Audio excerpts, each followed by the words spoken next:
prendre des bonnes idées à la nature, il y a ce côté je fais mon potager, parce que tu apprends plein de trucs, et je lis des gens qui font de la recherche en biologie, parce qu'il y a des choses qu'on ne peut pas mesurer soi-même. Et l'un n'empêche pas l'autre, théorie pratique. La permaculture, on l'a vu, c'est aussi une philosophie et une éthique, et c'est aussi plein de recettes et de mise en œuvre et de bon sens. Et donc ça ne rentre pas dans les cases. Donc Lovelock, il a surtout publié une hypothèse. Il lui a donné un titre qui a posé problème. Hypothèse Gaïa, le titre « La Terre est un être vivant ».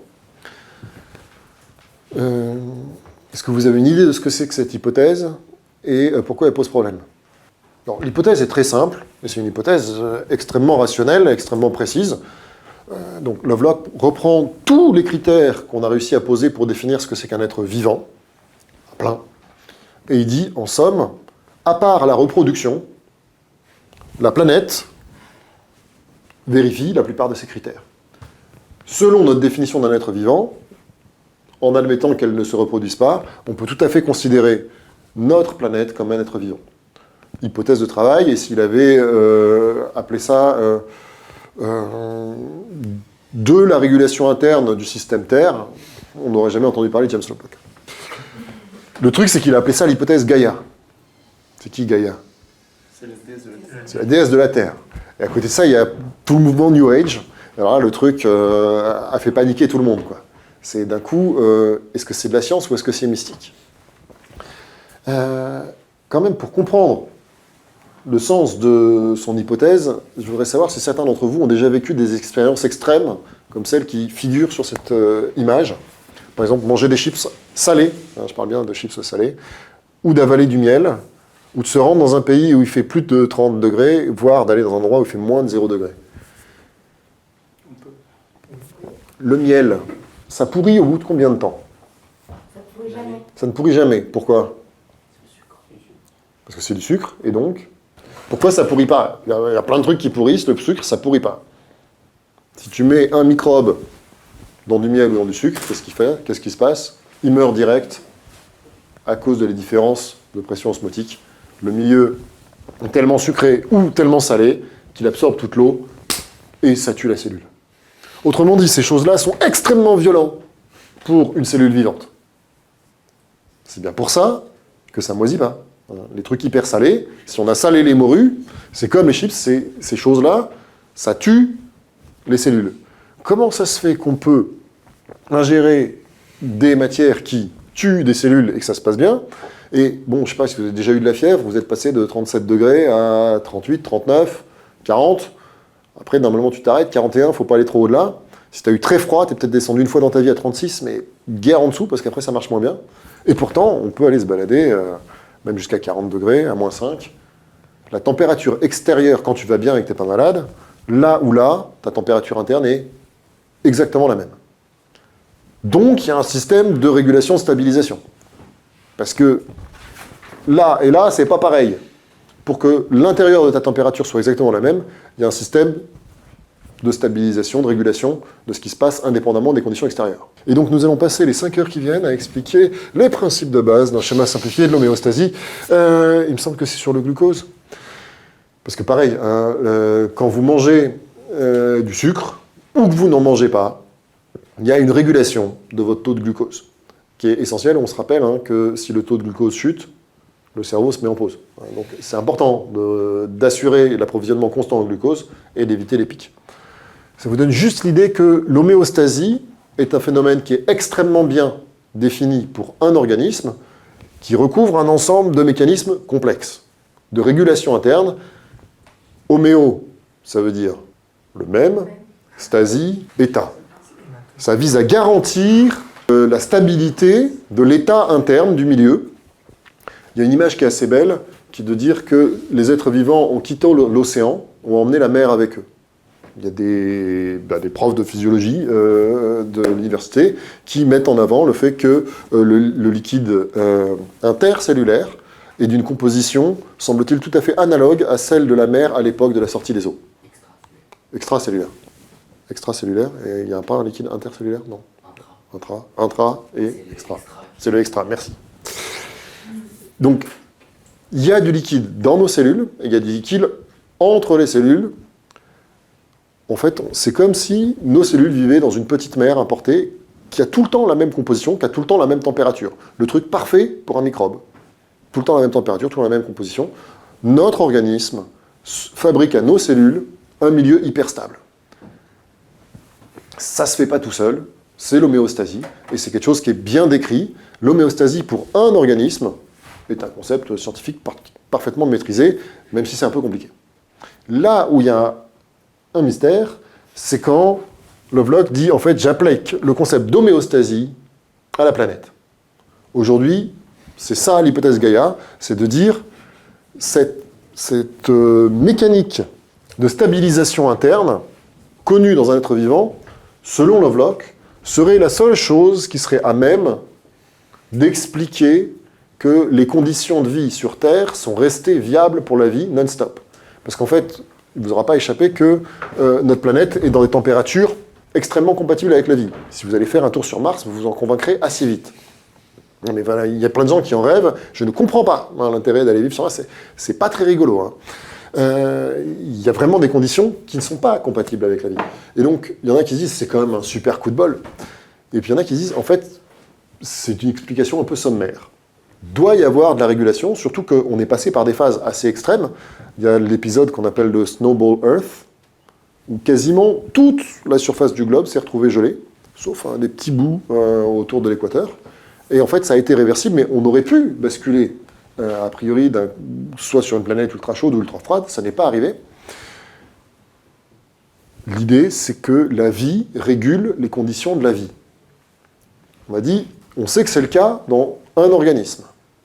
L'hypothèse de Lovelock, c'est que ça existe au niveau du monde. Un des arguments pas inintéressants, pour se dire que c'est pas fou ce truc, c'est l'atmosphère a été entièrement fabriquée par des êtres vivants. C'est quoi l'atmosphère initiale de la Terre ? 4,5 milliards d'années, l'ambiance. Bon, ok, il n'y a pas d'eau liquide, donc c'est pas ouf quand tu es un être vivant, mais bon. Si on arrivait à se téléporter il y a 4,5 milliards d'années, tu fais « Ah !» Tu prends une goulée, c'est pas de l'air, hein, puis c'est fini. Tu n'as pas d'oxygène, et c'est un mélange pas ouf où il y a énormément de CO2. Donc, tout l'oxygène de notre atmosphère a été produit par des êtres vivants, et les quantités de CO2 qui ont été retirées par les êtres vivants sont absolument hallucinantes. Je crois qu'on était à plus de 60% de CO2 sur l'atmosphère initiale. J'ai peur de dire je ne suis pas sûr du chiffre, mais c'est gigantesque. Aujourd'hui, on compte en combien ? En ppm, hein, on n'est plus en pourcent. Et ce sont les êtres vivants qui ont enlevé le CO2 et ce sont les êtres vivants qui ont créé l'oxygène. Donc quand tu dis que les êtres vivants ont créé une atmosphère qui permet aujourd'hui de respirer, et en plus, drôle de hasard, il se trouve que le taux de CO2 a baissé au fur et à mesure que l'énergie émise par le soleil augmentait. Je ne sais pas si vous aviez étudié ça au lycée. Pareil, c'est un coup de bol assez faramineux. Parce que en fait, notre étoile n'a pas eu une activité constante. Et plus le soleil chauffait, moins on avait de CO2, ce qui fait qu'on est toujours resté dans un état absolument particulier qui permet de l'eau liquide, de l'eau vapeur et de l'eau solide. Et c'est les conditions idéales pour la vie. On est bien conscient que c'est des conditions de température et de pression en fait assez spécifiques. Donc, il y en a qui disent bah, super hasard. Il y en a qui disent on ne peut pas expliquer tous ces super hasards juste par la chance. Il y a des mécanismes qui maintiennent des conditions propices à la vie. C'est une hypothèse. Qu'a dit la science sur l'hypothèse Gaïa ? On en est où ? Parce que c'est vieux, les années 70, depuis le temps. La science n'a jamais parlé de l'hypothèse Gaïa, parce qu'il y avait marqué Gaïa dessus. Et donc, ce truc New Age, tous les chercheurs académiques ont fait le tour. Et donc, personne n'a ni validé, ni invalidé l'hypothèse Gaïa. Il a dérangé en posant ce symbole. Il reste que si vous regardez tout ce qu'on appelle aujourd'hui les études du système Terre en version modèle couplé, en fait, c'est les héritiers directs de la logique de Lovelock. C'est la manière dont atmosphère, océan, biosphère, sol interagissent, et notamment les modèles climatiques aujourd'hui sont des modèles d'écosystème et sortent de l'étude de régulation. Donc, ce qui est sûr, c'est que cette hypothèse-là a transformé notre vision du monde, et que, comme une hypothèse, l'enjeu, c'est pas tant de savoir si elle est juste ou fausse, mais si elle est féconde et si elle a permis d'avancer. Et donc, il y a eu ça. L'autre chose, c'est que on avait refermé le dossier Gaïa, l'idée que la Terre est un être vivant, personne ne voulait en parler. Jusqu'à là-dedans. C'est quoi le positif? Si on résume ce qu'on vient de se dire sur l'homéostasie de la Terre, c'est quoi? Il y aura toujours de la vie. La vie régule les conditions pour que le milieu reste propice à la vie. C'est pas une mauvaise nouvelle en soi.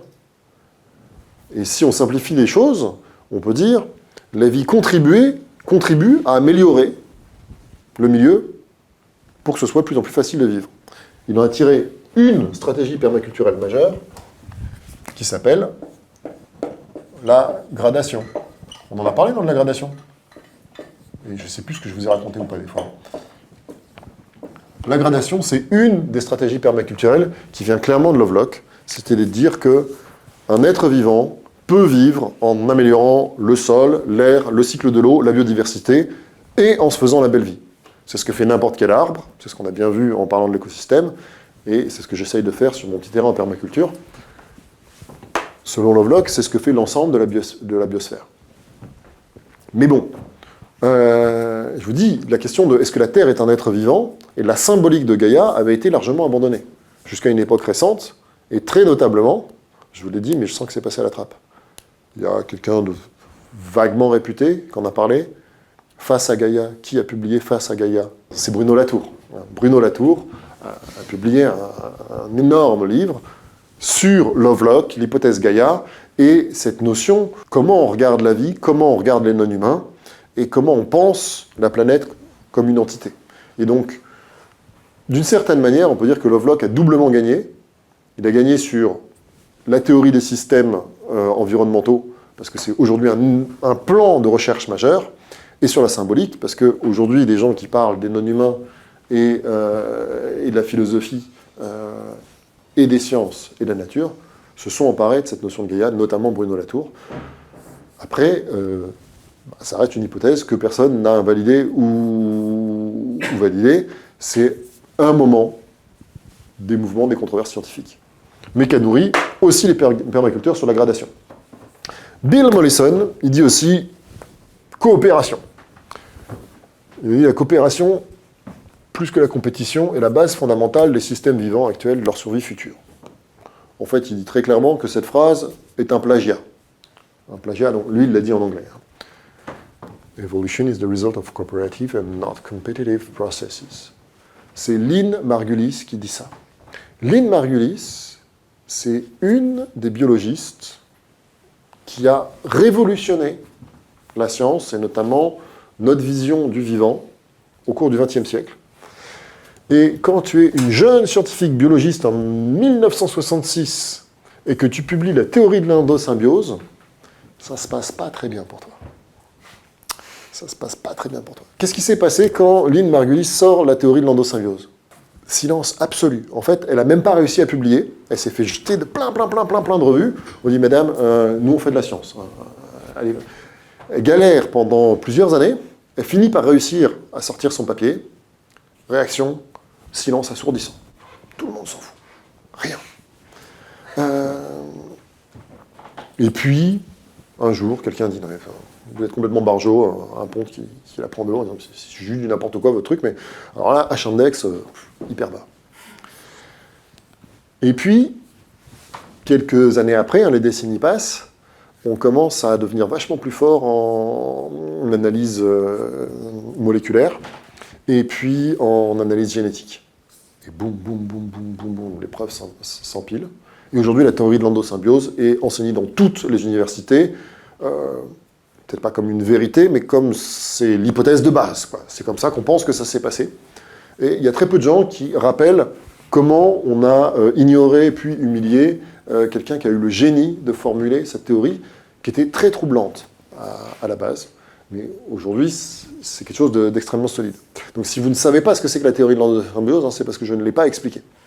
Mais j'aime bien rappeler que la science est un processus. Et que son résultat ne fait pas toujours la lumière sur tout ce qui s'est passé.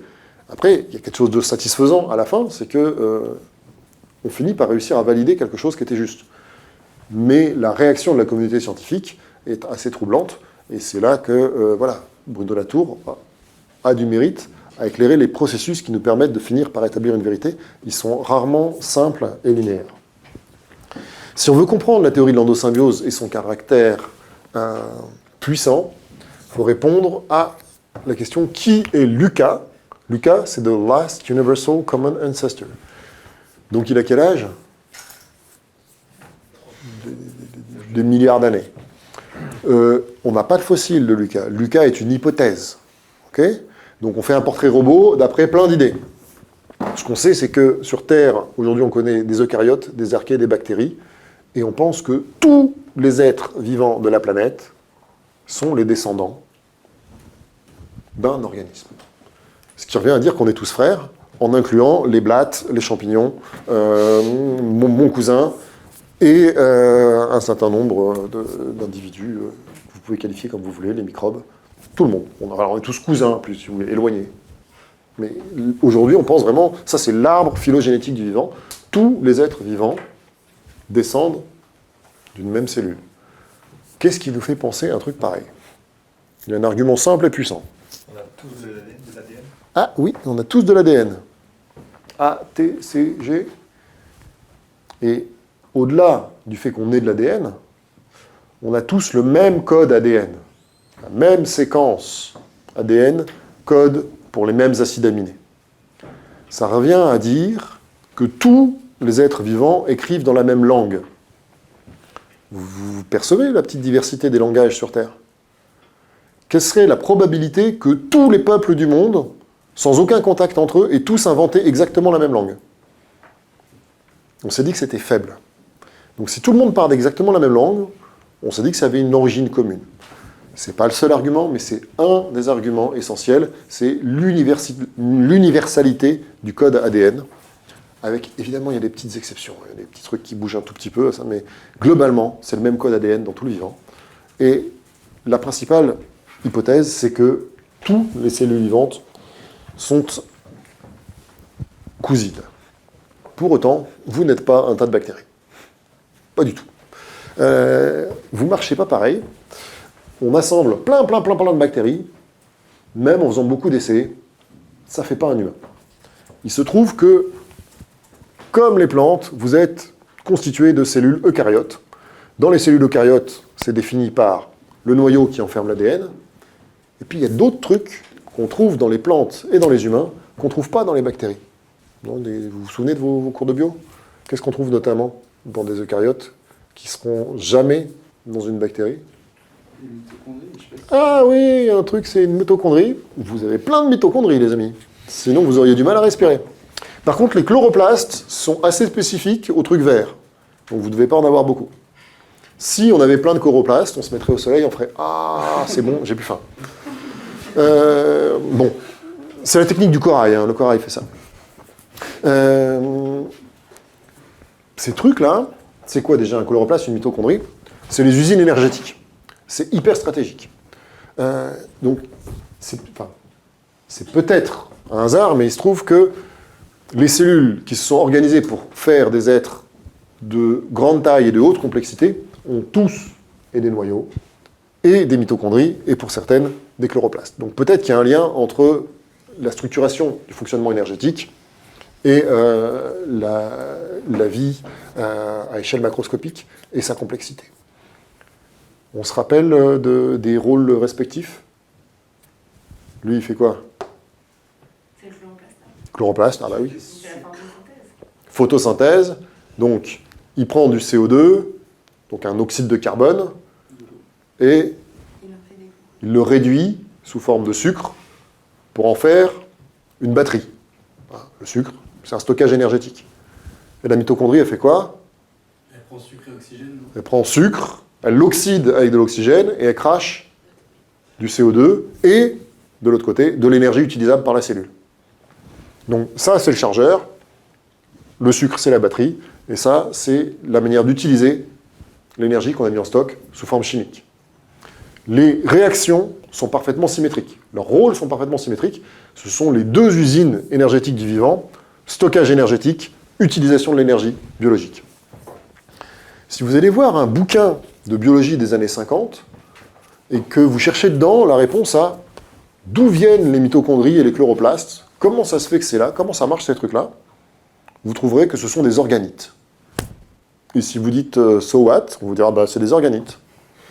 Mais qu'est-ce qui se fait qu'ils sont là, comment c'est possible, quoi, ça s'est construit comment bon, arrête de poser des questions, quoi, c'est énervant. Quoi.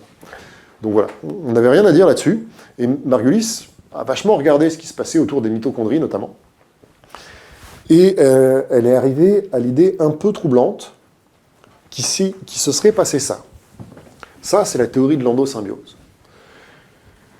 Il y a une bestiole unicellulaire, à une époque où il n'existait que des bestioles unicellulaires, qui un jour a structuré un noyau. C'est pas notre histoire. Voilà.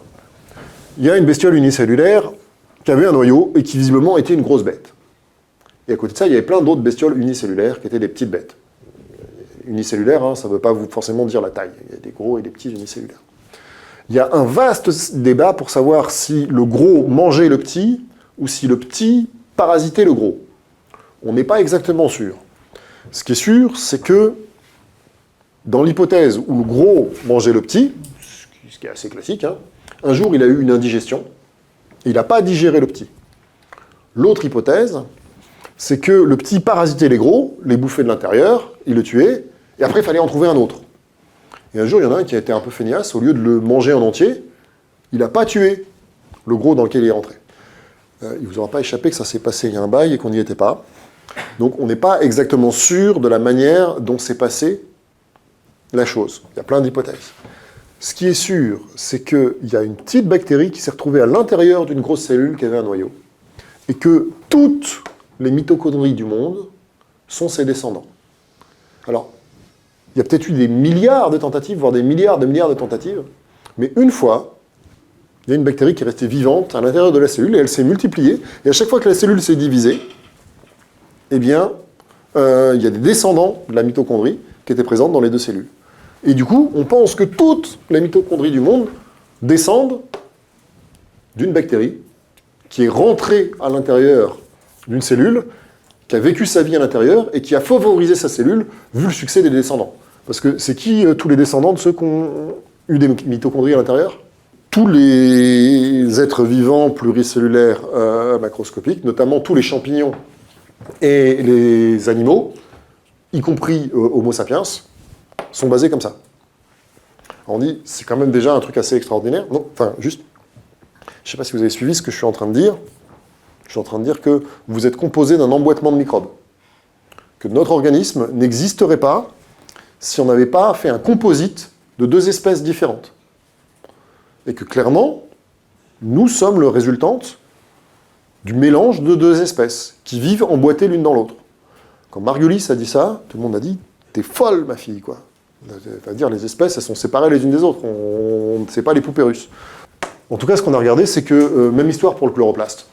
Le chloroplaste, c'était une algue unicellulaire, assez proche des cyanobactéries qu'on fait les stromatolites, et qu'un jour, pareil, il s'est retrouvé dans la cellule. Parasitisme ou prédation, enfin voilà. Et il a survécu. Il a aidé la cellule, et d'ailleurs, depuis, ça se divise, ça se divise, ça se divise. À chaque fois, les chloroplastes se sont multipliés, il y a des descendants dans la division, dans la division, dans la division. Et ça a formé toutes les plantes. Toutes les plantes sont des descendants de la cellule qui a absorbé une algue. Donc, nous, on a un emboîtement de deux espèces, et les plantes sont un emboîtement de trois espèces. Qui, aujourd'hui, peuvent plus être qualifiées d'espèces différentes, parce qu'elles peuvent plus vivre l'une sans l'autre. Néanmoins, on est sûr aujourd'hui de ça, notamment par des histoires de membranes cellulaires et d'histoires d'ADN, où on a pu prouver que l'ADN des mitochondries a des caractéristiques d'un ADN bactérien. Tout ce monde-là descend de Lucas. Hein. Voilà, ça, tout ce monde-là. Ah, donc même la mitochondrie qui était... En fait, Lucas, c'était juste un détour, quoi, juste pour se faire plaisir en se disant... voilà. Quand il y a des gens qui imaginent une unité du vivant, c'est pas juste symbolique. Aujourd'hui, c'est une hypothèse de base, l'unité du vivant. Mais après, les descendants de Lucas, ils ont fait plein de trucs, dont le fait d'emboîter des espèces extrêmement différentes pour fabriquer toutes les plantes et tous les animaux. Okay. Et donc, si on prend... Donc, ça veut dire quoi, endosymbiose ? Endo à l'intérieur, symbiose. Donc on parle bien d'un être qui vit en symbiose à l'intérieur d'un autre. Et donc l'idée que nous sommes une espèce est un peu discutable, puisque nos cellules sont composites. Et on pourrait aller plus loin, je crois qu'on l'a déjà évoqué, il y a plus de bactéries sur votre peau, dans votre intestin, que de cellules dans votre corps. Sans elles, vous ne fonctionneriez pas. Donc c'est quoi la définition de l'espèce?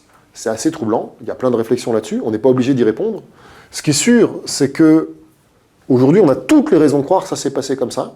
Et quand une jeune chercheuse, en 1966, avec des indices qui étaient assez fragiles, mais tout un faisceau d'indices qui lui permet de proposer cette idée-là, c'est totalement inadmissible pour la communauté scientifique qu'une jeune femme révolutionne la manière dont on voit le vivant. Et pourtant, c'était vrai. Là où quand même la science a un intérêt, c'est qu'après quelques décennies et notre capacité à analyser ce qui se passe dans l'ADN, on est capable de converger. Pourquoi, à votre avis, Mollison a été hyper marqué par Lynn Margulis, c'est la théorie de l'endosymbiose? D'abord, il aime bien les gens qui think out of the box, quoi, hein, clairement, Margulis, c'est quelqu'un qui était capable de proposer un truc en complet décalage avec l'esprit de l'époque. Donc ça l'a beaucoup inspiré. Mais surtout, si on reprend cette réalité-là, ça nous dit quoi? C'est toute l'émergence dont on parlait ce matin. En emboîtant de microbes, tu rends possible toute la diversité animale et des champignons. En emboîtant 3 microbes, tu rends possible toute la diversité des plantes. Qui aurait pu prévoir ça? Je vous rappelle qu'avant, il n'existe que des microbes. Et que la vie, à l'échelle visible, n'existe que par cet emboîtement-là. Donc lui, il a dit, la symbiose, c'est trop bien. C'est quand tu mélanges 2 êtres complètement différents, de manière complémentaire, tu ouvres des possibles totalement inaccessibles. Ça, c'est la deuxième très grande stratégie de la permaculture. Le but des permaculteurs, c'est d'aggrader le milieu dans lequel ils vivent, donc c'est de se faire une belle vie pour eux, en améliorant la vie de tout le monde, et leur moyen, c'est de créer des néosymbioses. Et donc, tout le boulot d'un designer en permaculture, d'un concepteur, c'est d'assembler des éléments potentiellement improbables, une vigne et une maison, pour que ça marche beaucoup mieux après. Parce que du coup, il a élargi le contexte de symbiose à toute interaction positive entre 2 éléments, y compris non vivants. La maison n'est pas un élément vivant, n'empêche que la vigne et la maison se complètent super bien pour faire un bioclimatisme. Donc ça, c'est une des stratégies qui vient de cette idée de l'émergence. Si on combine des éléments tout à fait différents, on peut ouvrir des possibles surprenants, notamment en combinant Bill Mollison et David Holmgren, on a fabriqué la permaculture, qui reste un truc improbable. On se rappelle que les symbioses, c'est pas qu'un truc microscopique, et c'est une des règles générales du vivant. Alors bon, là j'ai mis le poisson clown parce que c'est l'image d'Épinal de la symbiose. Au fait, c'est quoi la symbiose entre l'anémone et le poisson clown? En fait, on n'est pas très sûr. Ce qui est sûr, c'est que les anémones grossissent plus vite quand elles ont des poissons clowns. Donc elles y gagnent. Mais il y a des grands débats sur quel est le mécanisme. Pour le poisson, on voit bien où est l'avantage. Elle est vénéneuse, il n'y a personne qui vient le bouffer là-dedans. Personne ne vient se frotter à l'anémone.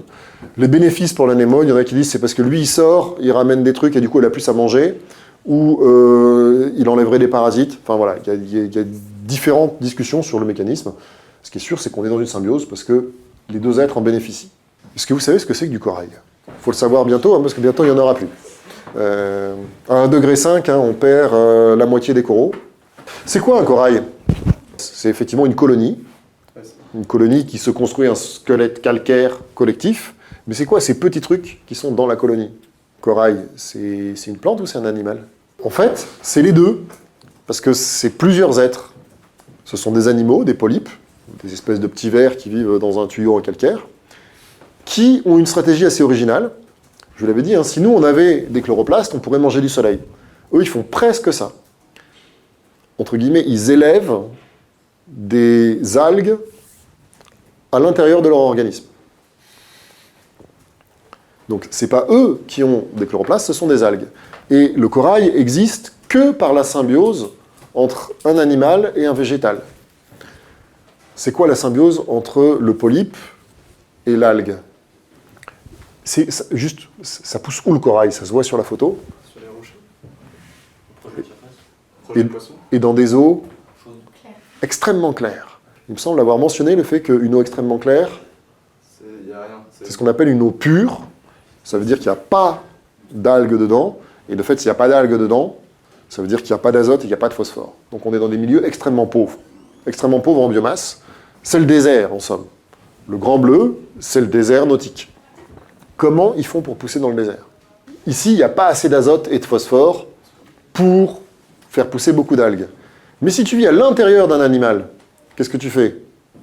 Tu récupères ce que tous les autres animaux mettent à l'extérieur. Azote et phosphore. On pourrait dire que, voilà, au lieu d'excréter de l'azote, eh ben, il le donne aux algues qui vivent à l'intérieur de lui. Donc en somme, il ne fait pas pipi, le polype. Il garde les nutriments et il les donne à l'algue. Et qu'est-ce que donne l'algue? Du sucre. Et dans ces eaux assez pauvres, ça aide bien le polype à vivre. Et en fait, le corail est la base de ces écosystèmes. Sans les coraux, il n'y aurait probablement rien à cet endroit-là.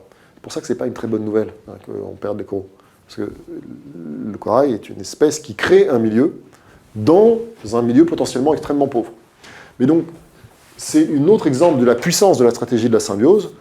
T'emboîtes un espèce de petit verre avec une algue et tu crées une prolifération d'organismes incroyables dans un endroit qui, à la base, était extrêmement pauvre. C'était évidemment complètement impossible à prévoir a priori, et pourtant ça existe. C'est d'ailleurs l'immense difficulté de la permaculture, c'est de vouloir imiter la symbiose, sauf que pour un concepteur, réussir à prévoir les propriétés émergentes, c'est pas évident. C'est pour ça que c'est loin d'être fini, la question du projet permaculturel, qui a bien cette ambition de réussir à mettre l'intelligence humaine au service des propriétés émergentes.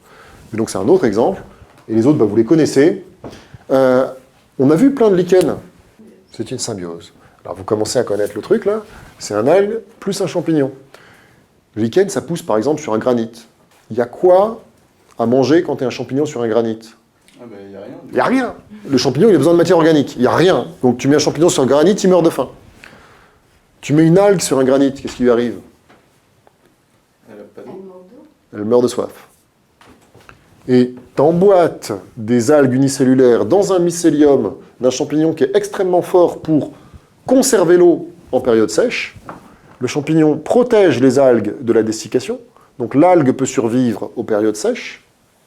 Et l'algue fournit Sucre. le sucre qui fait que le champignon peut pousser dans un endroit où il n'y a strictement rien à manger. Et donc, je ne sais pas si vous vous rendez compte que pour le vivant s'installer là-dessus, c'est vraiment de l'ordre de la conquête de Mars. C'est un milieu ultra hostile. Et d'ailleurs, on a évoqué la notion de pédogénèse et de succession végétale et de végétaux qui succèdent pour améliorer le sol. Le premier stade de la pédogénèse, c'est ça. Et historiquement, les lichens étaient présents avant les plantes terrestres, mais c'est toujours vrai aujourd'hui. Quand il y a une éruption qui, par exemple, agrandit une île, quand la lave refroidit, on a un milieu quasi stérile. Le premier truc qui arrive, c'est un biofilm de bactéries. Et le premier organisme visible qui arrive, c'est le lichen. Et le lichen, comme il y a un champignon, il est en plus capable de faire de la chimie, il dégrade quand même le minéral, et puis il meurt, et commence à y avoir de la poussière de lichen et de minéral qui s'agglomèrent dans les fissures. Et à un moment, il y a eu suffisamment de lichen et de poussière pour qu'il y ait une graine qui puisse s'installer dans cette ébauche de microsol qui commence dans une fissure. Le tout début de la création de sol, c'est le lichen qui le fait dans un milieu ultra hostile et qui le fait grâce à une symbiose. Et puis celle-là, vous vous en souvenez, 95% des plantes vivent en symbiose avec les champignons. Pas d'écosystème terrestre sans symbiose. Et ça, on en a largement parlé. Et celle-là, vous vous en souvenez? Avant nos usines, 90% de l'azote du vivant rentrait dans le vivant parce qu'une plante choisissait de gaver de sucre un microbe très particulier. Donc pareil, le fait que le vivant est capable de fonctionner, que les écosystèmes fonctionnent, c'est dû encore à une autre symbiose. Donc l'idée que la symbiose est un truc miraculeux ne tient pas. La symbiose, c'est une règle de base, c'est un des piliers. Je le redis, soyons pas des bisounours, vous avez tous vu un chat jouer avec un oiseau. Je ne suis pas en train de vous dire que tout le monde est gentil dans la nature. Et on l'a vu dans la forêt, il y a plein d'êtres qui meurent. Ça existe, la compétition, et c'est facile à voir. Mais si on ignore la coopération entre les individus, on n'a aucune chance de comprendre comment se structure le vivant. Et donc ça, c'est les trucs qui a très fortement marqué les permaculteurs, de dire, nous, on va baser nos systèmes sur des stratégies symbiotiques, déjà notamment sur les légumineuses, parce que ça marche pour fournir de l'azote, et plus globalement sur le fait de recréer des alliances. Eugène Odum, tu as regardé le H1X de Odum? Devinez. Ah là là, ouais, c'est plus que Rockstrom. Je crois. Hein. Ouais. C'est pas 82 ou 5. Non mais oui, les frères Odum, ils sont très très forts. Il y en a un qui a eu des idées un peu folles et hyper novatrices sur l'énergie et la thermodynamique et qui a bâti le concept d'énergie qui a beaucoup bouleversé les permaculteurs. Mais ils ont aussi lu l'autre frère qui est Eugène et qui est le ponte de l'écologie scientifique. C'est celui qui a structuré, et avec son bouquin qui est édité, réédité, réédité, l'écologie scientifique telle qu'on la connaît aujourd'hui. C'est-à-dire, en gros, c'est quelqu'un qui a fait l'intersection entre la biologie et la physique. Parce que, vous avez compris que j'ai une immense admiration et un respect pour tous les biologistes, mais pendant longtemps, les biologistes, c'est des gens qui savaient très bien dessiner, très bien observer, très bien décrire, et ils comptaient pas. C'était pas la question. Et il y a un type qui s'est dit, on va se mettre à faire de la quantification de flux de matière, de flux d'énergie, et tous les calculs et les diagrammes et les appareils de mesure des physiciens, on va mettre ça au service de la compréhension de l'écosystème. Alors en fait, c'est évidemment pas une personne, en fait, c'est tout un mouvement. Hein. Mais Eugène Odum, c'est un des personnages majeurs de cette évolution-là, et c'est notamment celui qui a fait une des synthèses qui a fait date, Fundamentals of Ecology. Et donc lui aussi, c'est une des sources fondamentales de Bill Mollison. Bill Mollison, c'est bien ce gars-là, il va citer tout autant volontiers un James Lovelock que la science académique ne peut pas voir, qu'un Odum qui est l'archiponte de la science académique. Qui c'est qui nous lit ce que raconte Eugène? Ça mérite un petit commentaire de texte. Évidemment, quand il dit l'écologiste, on aurait pu traduire par l'écologue, ça aurait été moins ambigu. Il ne parle pas des personnes avec une pancarte. Quoique des fois c'est les mêmes, mais voilà. C'est les gens qui mesurent ce qui se passe et qui décrivent l'état d'un écosystème.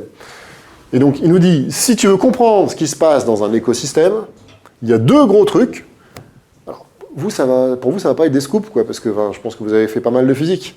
Mais c'était pas évident que pour décrire une communauté biologique, il fallait suivre l'énergie et il fallait suivre la matière. Et il y a un truc qui est hyper puissant, c'est que ça s'applique de façon identique à tous les environnements, tous les organismes, y compris l'homme. Et c'est même bien plus large que ça.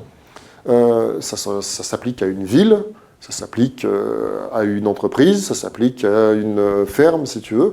Si tu veux comprendre n'importe quel type de système, tu fais le plan des flux d'énergie et le plan des flux de matière, tu commences à avoir une bonne compréhension de ce qui se passe. Tu as tous les flux en euros, tu ne connais pas les flux d'énergie, tu ne connais pas les flux de matière, ça s'appelle l'économie, quoi. Ça marche pas. Enfin, vous avez fait le cours avec M. Jancovici, non? Donc, c'est autre chose. Ça, il y a des gens qui le défendent en économie, comme Jean-Marc Jancovici. Ça fait longtemps que c'est arrivé en biologie. L'idée que compter des individus, c'est un truc, mais si on n'est pas capable de suivre le circuit de l'azote à travers tout le vivant, on ne peut pas comprendre ce qui se passe. Et vous comprenez que suivre le circuit de l'azote qui va passer potentiellement à travers plein d'organismes différents, c'est un enjeu, c'est ça qu'on va appeler le flux matière. Et du coup, il clarifie la règle du jeu. On peut dire que le flux univoque de l'énergie, c'est rare que j'ai pas besoin d'expliquer ce truc-là pendant longtemps. Pourquoi il nous dit le flux univoque de l'énergie? Ouais, c'est pour dire à sens unique, en fait. Enfin, c'est une tradition un peu fragile de l'anglais. Mais c'est pour bien rappeler qu'on ne peut pas avoir un recyclage d'énergie à 100% parce qu'il y a l'entropie à côté.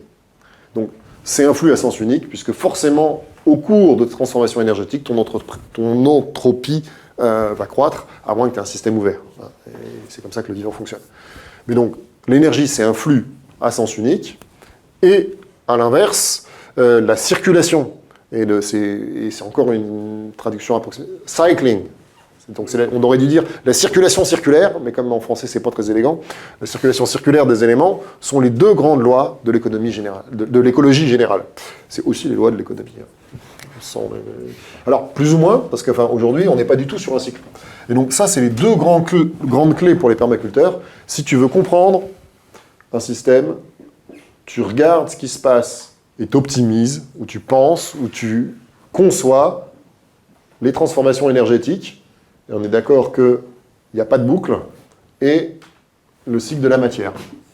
Quand il dit capter et stocker l'énergie, c'est une des bases de la permaculture. Quand il dit ne pas produire de déchets, ça veut dire 100% de recyclage. Donc, ces deux trucs-là sont les bases des principes de permaculture. Vous êtes bien conscient que les atomes sont immuables, à part 2-3 histoires de physique nucléaire. Depuis qu'on a fait péter des étoiles, parce que tous les atomes qui sont lourds sont fabriqués lors de l'explosion des étoiles. Les premiers atomes sont fabriqués par fusion nucléaire au cœur des étoiles. Ensuite, les étoiles explosent, et c'est comme ça que ça a fabriqué les atomes. Donc, quand on dit immuable, il faut un petit peu de prudence. Il y a quand même eu une création des atomes, mais à échelle humaine, et surtout à l'échelle de la planète Terre, nos noyaux sont stables, sauf, on est bien conscient, les quelques éléments radioactifs. D'où la jolie phrase de Lavoisier, rien ne se perd, rien ne se crée, tout se transforme. Ça signifie, vous en êtes bien conscient, que vous contenez tous un peu de pipi de dinosaure. L'eau qui est sur Terre a été bue et recrachée par des milliers, des millions d'individus, et je suis sûr, statistiquement, que dans cette salle, il y a pas mal d'atomes du cheval blanc. Alors, c'est pas Henri IV, lui, ça doit être Napoléon. Mais c'est sûr, il y a des atomes du cheval de Napoléon qui sont présents dans les organismes ici, parce qu'ils sont partout. On est d'accord, c'est les mêmes atomes qui circulent depuis les dinosaures, et c'est du recyclage tout le temps. Alors, les gens n'aiment pas boire leur urine. Je vous rappelle que c'est la seule chose qu'on peut faire quand on va sur Mars. Passer le reste de sa vie à recycler son urine. Parce que, voilà. Ce qui est bien, c'est qu'il y a la mer, ça nous permet d'oublier que l'eau, elle tourne en boucle. Mais c'est toujours la même. Et donc, alors, vous rigolez, mais on en est là. Pourquoi il y a un énorme problème d'eutrophisation et qu'on met tout ce qui sort des stations d'épuration à la rivière? Parce que pipi caca, c'est sale. On n'est pas capable de réaliser que le recyclage de la matière, c'est la règle universelle de tous les écosystèmes, et que si tu brises cette règle-là, il n'y a pas de solution. Par contre, le fait que, bien sûr, dans tous les écosystèmes, il y a tout un processus de recyclage qui permet d'avoir cassé tous les cycles de pathogènes, c'est vrai aussi. Mais le recyclage de la matière est un recyclage intégral, et aujourd'hui, l'humanité est coincée au stade fécal, on met pipi caca dans la rivière parce qu'on ne veut pas savoir. Il n'y a pas de solution dans un monde où on n'est pas prêt à regarder les lois universelles du vivant. Bon, la thermodynamique, ça, c'est un cours qui est général, je ne vous refais pas le cours de thermo, mais si, on résume. Premier principe, conservation de l'énergie. Deuxième principe, croissance de l'entropie.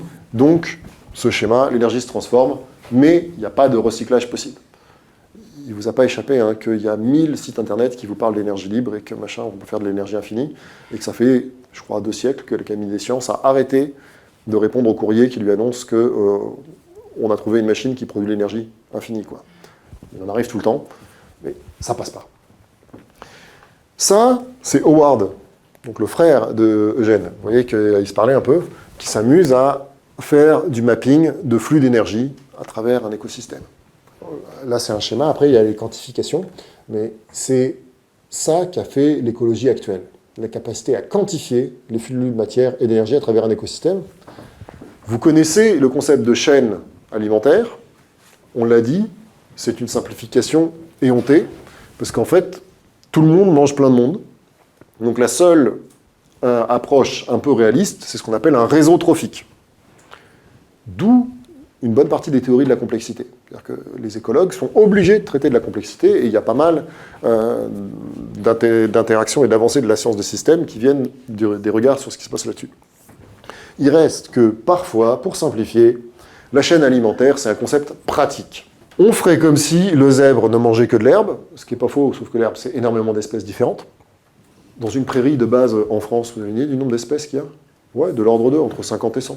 La dernière fois que j'ai fait faire un inventaire botanique, je ne suis pas capable, mais j'ai accompagné des gens, on est tombé à 78. Dans un truc, il n'y a que de l'herbe. Il y a 78 espèces différentes. En fait, il n'y a pas que de l'herbe. Quand tu regardes, il y a plein d'autres espèces dedans. Mais toi, tu as l'impression qu'il n'y a que de l'herbe. Donc, le zèbre mange de l'herbe, et le lion mange du zèbre. On a dit le ratio entre chaque niveau d'une chaîne alimentaire, c'est de l'ordre de 10. Donc la question, c'est combien il faut de kilos d'herbe pour faire 1 kilo de lion. Voilà. Hein, pour faire 1 kilo de lion, il faut 10 kilos de zèbre. Pour faire 1 kilo de zèbre, il faut... pour faire voilà, donc on est d'accord, 100 kilos d'herbe par kilo de lion. On est d'accord sur le principe. C'est la même avec le renard, le mulot et les petites graines. Hein, il faut 100 kilos de petites graines pour faire 1 kilo de renard. Jusque-là, alors c'est une simplification, hein, mais ça permet de comprendre. Sauf que là, on a des chaînes extrêmement courtes. Et on peut l'appliquer à des concepts aussi aigus que la pizza au thon, par exemple. Alors, il n'y a pas beaucoup de pizza au grand requin. Hein, mais si on va jusqu'au bout, pour faire 1 kilo de grand requin, il faut 10 kilos de thon. Pour faire 10 kilos de thon, 100 kilos de maquereau. Pour faire 100 kilos de maquereau, il faut 1 tonne de petits poissons. Pour faire 1 tonne de petits poissons, il faut 10 tonnes de zooplancton. Pour faire 10 tonnes de zooplancton, il faut 100 tonnes de phytoplancton. Donc on est en train de dire qu'il y a 100 tonnes de phytoplancton par kilo de requin. Vous voyez ce que ça veut dire quand on parle de concentration au long de la chaîne alimentaire? C'est pour ça notamment qu'on dit aux femmes enceintes de ne pas manger du thon. Parce que tous les polluants qui sont là, quand tu as fait cette échelle de concentration, ben les polluants qui restent dans les organismes, et il y en a, sont extrêmement concentrés alors qu'ils étaient dilués à l'initiale. Mais du coup, vous comprenez la différence entre manger du thon ou manger du phytoplancton. Alors, il n'y a pas beaucoup de gens qui mangent du phytoplancton. Il y en a quand même. Hein. Alain Bombard, vous voyez, naufragé volontaire. Ah oui. Le gars qui a créé la marque Bombard, qui est aujourd'hui une marque de Zodiac, c'était un docteur qui voulait prouver qu'on pouvait survivre en mer longtemps en mangeant du plancton, notamment, parce qu'il était choqué par le taux de mortalité lors des accidents nautiques. Et donc, enfin, il a créé ensuite une marque de radeau de survie bien connue. Mais il a prouvé des choses qu'on ne pensait pas. C'était pas très rigolo. Hein. Si vous lisez Naufragé volontaire, bouffer du phytoplancton et du zooplancton, ça n'a pas l'air d'être le plus grand kiff de l'existence. Mais c'est possible. C'est pas du tout la même chose. Et évidemment, je donne l'exemple dans un écosystème aquatique, parce que c'est là qu'on a des très longues chaînes alimentaires. C'est la même logique entre manger du grain ou manger de la viande. Puisque la viande a mangé du grain, globalement, il faut 10 fois plus de surface pour nourrir un humain qui mange de la viande que pour nourrir un végétarien. C'est un ordre de grandeur, ça dépend des espèces. Mais ça répond à une question stratégique très claire, qui est est-ce qu'on est capable de nourrir l'humanité? En fait, cette question n'a aucun sens. Si l'humanité mange comme un Américain, no way. Si l'humanité mange comme un Indien, ultra facile. Et entre les deux, c'est entre les deux. Alors, juste, je finis. Ma conclusion, hein, c'est que pour une pizza au thon, vous pouvez vous offrir 100 pizzas aux anchois. Ben oui. Et on en est là. Et c'est pas du tout la même chose d'aller prélever là, dans la chaîne alimentaire, que d'aller prélever là, ou que d'aller prélever là. Et pour être clair, c'est qui aurait l'idée de chasser des vaches pour élever des lions et bouffer des lions? Ça paraît pas très efficace comme truc. On pourrait faire ça. On pourrait élever des lions, on chasserait des vaches ou des chevreuils, et puis on les donnerait à bouffer aux lions, puis nous, on ferait du steak de lion. C'est une dépense énergétique folle. Vous êtes conscient que c'est ce qu'on fait. D'ailleurs, vous risquez de le faire très bientôt. Qu'est-ce qui va se passer dans quelques jours? Nous sommes la première génération d'humains à élever des carnivores. C'est une absurdité écologique et énergétique totale. Personne n'a jamais fait ça avant nous. Effectivement, à Noël, il y a plein de gens qui vont manger du saumon fumé. Et pour élever du saumon, tu vides la mer, hein, parce que le saumon, il mange des poissons. Donc tu vas pêcher plein de poissons pour nourrir un poisson. C'est exactement aussi absurde ou aussi sensé que de nourrir un lion avec des vaches pour manger le lion. Simplement, quand c'est un lion, on trouve ça bizarre. Quand c'est un saumon, personne ne se pose de questions. Les poissons d'élevage sont une catastrophe écologique de tous les points de vue. Et en plus, comme tu amènes énormément d'alimentation à un seul endroit, parce que les densités sont énormes, alors que d'habitude, c'est des poissons qui vivent en faible densité et en mouvement perpétuel, tu crées une énorme pollution.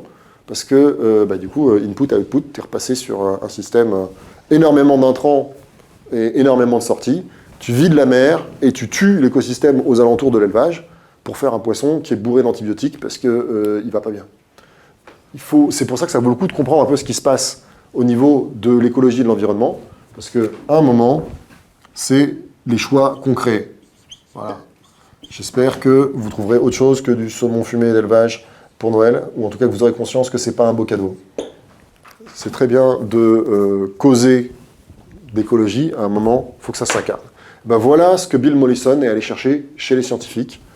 On veut aggrader nos vies et le monde autour de nous, vivre nos vies pleinement en contribuant à développer la biodiversité, à améliorer la qualité des sols, de l'air, de l'eau, en se basant sur des stratégies de symbiose ou d'alliance d'éléments complémentaires, toujours en réfléchissant la circulation énergétique et un recyclage intégral de la matière.